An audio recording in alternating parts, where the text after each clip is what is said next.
Back to zero nga ba yung followers mo kung sakaling ma-turn off mo yung iyong professional mode?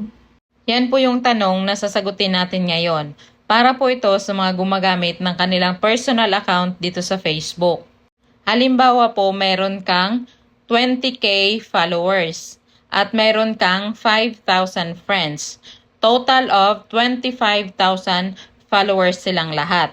Ngayon po, ang mangyayari, pag tinurn off mo yung professional mode mo, ang lalabas na lang pag tiningnan mo yung personal account mo ay yung 5,000 friends mo. Hindi mo na makikita yung 20,000 followers mo. Pag tinurn on mo naman ulit yung iyong professional mode, ang mangyayari po ay babalik po sa 25,000 followers ang lalabas pag tiningnan mo yung iyong profile. So, hindi ka po magba-back to zero na followers. Ihihiwalay